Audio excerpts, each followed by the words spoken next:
महत्वाचं म्हणजे दुसऱ्यांचं ओरबाडून घ्यायची वृत्ती नाही, हे हे फार चांगलं आहे. पण मग आता तुमची दोस्ती मोहित कंबोज बरोबर पण होणार आहे का? नाही, मला नाही वाटत तसं. मोहित कंबोज बरोबर आमची दोस्ती होण्याचं काही कारण आहे, काही पॉलिटिकल रिलेव्हन्स काही तसा काही दिसत नाही. आणि मधल्या काळात म्हणजे ते तुम्ही आक्रमक ज्यांच्याबद्दल राहिलात त्यापैकी ही पण एक व्यक्ती आहे. आणि आता सडनली सगळ्यांसाठीच म्हणजे आमच्यासाठी सुद्धा तो जो व्हिडिओ आला आदित्य ठाकरे त्यांच्या घरच्या पार्टीला गेलेले, हो, तर हो. तो मला वाटतं त्याच्यावरून ट्रोलही बरेच झाले आदित्यजी. म्हणजे कोणी कुठे जावं हे मी नाही सांगत, मला फक्त तुमची अडचण होते का अशा वेळेला हे नाही, समजून नाही, घ्यायला माझी आवडेल. अडचण कधी होईल जेव्हा ते मला सांगतील की मोहित कंबोजवर टीका करू नका किंवा मोहित कंबोजला काही बोलू नका. तर अजूनपर्यंत तसं काही मला सांगण्यात आलेलं नाही.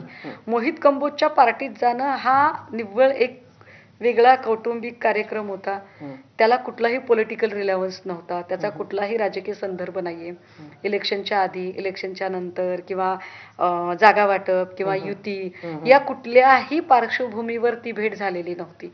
त्यामुळे त्या भेटीचा मी माझ्यावर परिणाम करून घ्यायचं काहीच कारण नाही. पण तुमची खासदार जात असताना तिथे